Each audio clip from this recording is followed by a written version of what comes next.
All right, Pokemon fans. Now, I'm actually kind of surprised that my Pokemon videos have been doing pretty decently. Like, I know this channel isn't the biggest, obviously, but I know I need to update like the channel name and everything just to hopefully bring in more viewers.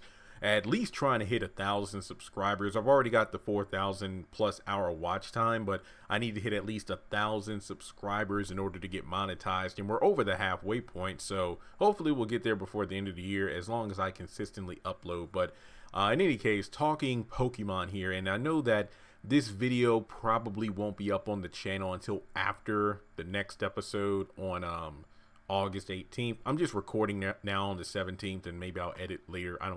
I'm feeling lazy. But in any case, this is one thing that irks me about the anime. And I get it. It's about friendship and loving your Pokemon and blah, blah, blah, blah, blah. But that's what makes a lot of the trainers annoying. Like, Paul is my favorite anime character in the Pokemon franchise ever, because of the fact that he represents not a goody two shoes kind of rival or character, but someone who, well, plays Pokemon like the rest of us. Someone who looks for the best Pokemon that we can get, the best move, the most resilient, the one who racks up the most victories. Like, let's be real. In terms of real world, when it comes to us playing the Pokemon games, if a Pokemon doesn't cut it, you just put it in the PC box to rot. In the anime, Paul just releases them, which actually makes sense because he sends his Pokemon to his brother Reggie, who's a breeder, and probably not to, overrun his brother's, I guess you could say, property in terms of where he has his Pokemon that he takes care of. He wouldn't want to have like 600 Pokemon for his brother to take care of on a daily basis that aren't doing good, so he just releases them. It is what it is. But the reason I'm doing this video is because in the last episode, which was honestly not counting the Battle Royale, which did have a lot of problems, but I actually did love the episode, probably the best episode of the Alola League so far, especially after that god-awful Hal versus Ash finale. Sophocles versus Kiawe was actually pretty decent. I don't really know why Charizard just didn't spam Flamethrower or use Inferno Overdrive instead of the Fly Enium Z, but whatever. Really, when it comes down to it, Guzma versus Lana, I think that's her name. I'm not going to lie, I don't really know the names that well. Lana, basically the chick with the Primarina. I remember after Lana lost, Ash and his friends and the classmates were pretty much saying, man, that was cruel, and he played dirty and he cheated. But Lana was like, look, no, Guzma played by the rules and he won the match fairly. And this is the point, and it really just irks me. I hate when the protagonist, well, specifically Ash mainly, whenever he loses a battle to someone who disagrees with his methods of raising Pokemon as friends and whatnot, it's like, I can't believe I lost to so-and-so, it's not fair, and this and that. And I think one of my favorite moments from the I Choose You movie was when, I forgot their names, but the Misty and Brock substitutes in the movie, the girl with the Piplup and then the guy with Lucario. I think it was when Charmeleon lost to Crosses and Incineroar, and then Ash was like, I can't believe I lost to someone like him. And he's like, it's not fair. And they pretty much called him out on that. It's like, no, he's a strong trainer who raises Pokemon differently, and the results show, so you can't be mad because of that. But just to have them whining about Guzma cheating and winning the match is ridiculous. It goes back to when he fought Alima's Mega Kangaskhan, and I don't think they really harped on this too much, but they were like, oh, he's using the baby Kangaskhan as a shield, that way he can get between the baby and the mother Kangaskhan and land attacks because the mother doesn't want to hit her child.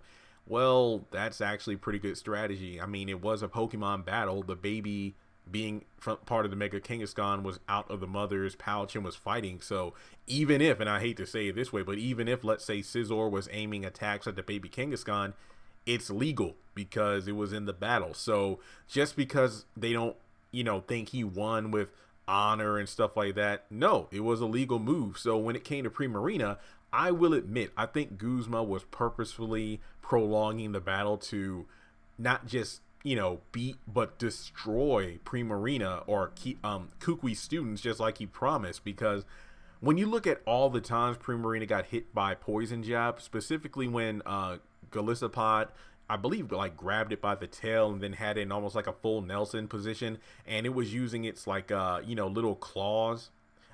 They remind me of the Waldos from Iron Spider suit. You know, the arms that come out of Peter Parker's suit back, and then it's used to like grab things and whatnot. Basically the smaller arms on Gallipod's back were using poison jab, but I felt like it was more of a torturing situation, because if it landed maybe 2 or 3 poison jabs from its bigger 2 claws, I think the battle would have been over quicker than it was. But I think Guzma was purposefully prolonging the battle. But there was that one point when Primarina got up despite being poisoned and heavily damaged. Guzma was a bit annoyed, so it went in for a pin missile. But then Lana used a surf attack, and that's one thing that got me. So we learned that it used Icy Wind to freeze Gallipod's legs in place so it couldn't move. And we know it knew Throat Chop, Poison Jab, and Liquidation. So Pin Missile was the only move it could really use from a long distance, but then we saw Liquidation could be used like a freaking, Mr. Fantastic sword and just hit opponents from across the field. But Pin Missile was the only move it could use. And then it used Surf, and I'm like, why didn't Primarina use Surf to strike Gallipod instead of just blocking the Pin Missile? But I guess it's because if it used Surf, it would have like gotten rid of the ice around Gallipod, making it free to move. And I guess you could say that Surf was used to block Pin Missile, but not hit Gallipod. So Gallipod would be frozen in the ice, its legs anyway. So when Primarina used the Spirit Bomb, its Z move, Gallipod wouldn't have anywhere to go. If that's the case, that makes sense. But then Guzma takes it to the next level, and he pretty much defeated a Mega Evolution in the last battle, and then he destroys his E-move. And that leads to the whole anime thing of, yeah, why can't a lot of characters just, attack or counter or dodge instead of just standing in one place, allowing their opponent to power up? So the fact that Liquidation was used to like slice the giant bubble in half and knock out Primarina was awesome.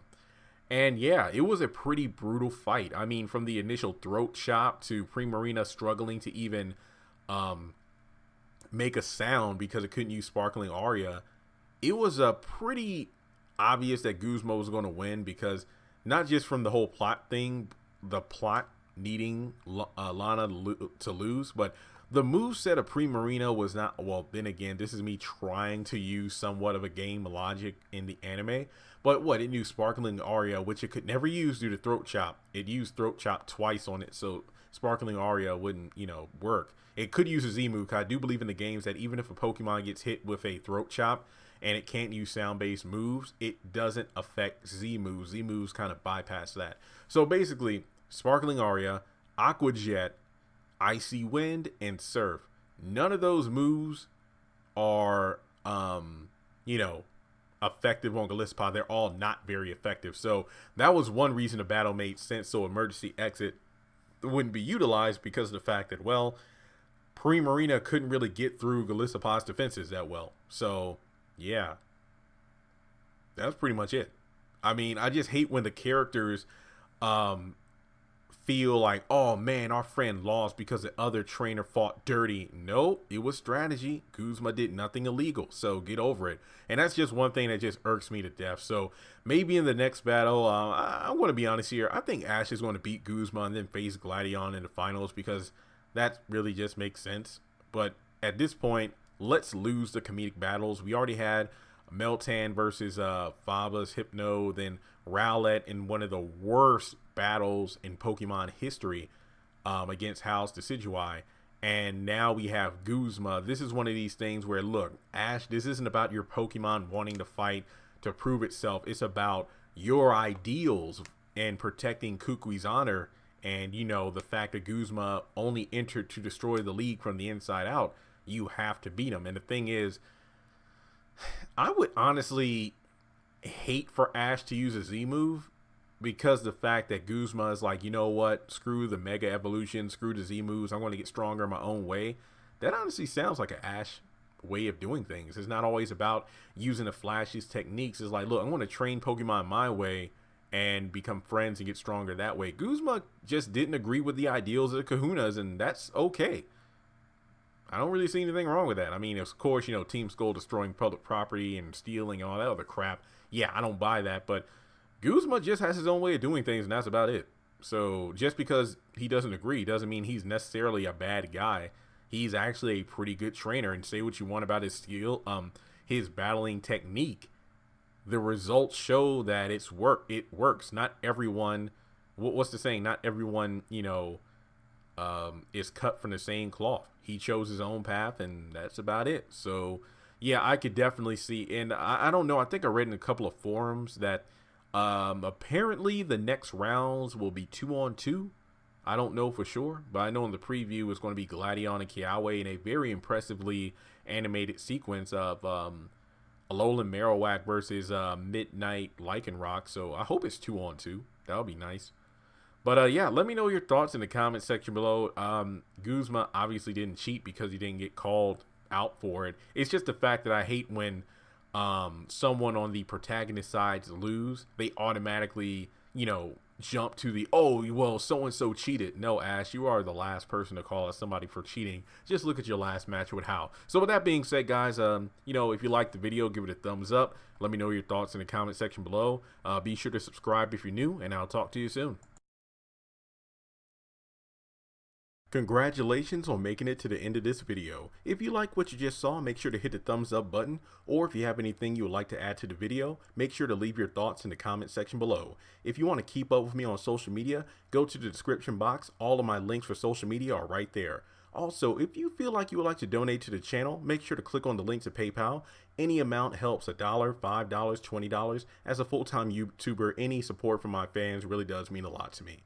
Finally, make sure to hit the subscribe button as well as the bell notification icon. That way you're kept up to date on any new content I post to the channel. Once again, thank you so much for tuning in, and I'll talk to you in the next video.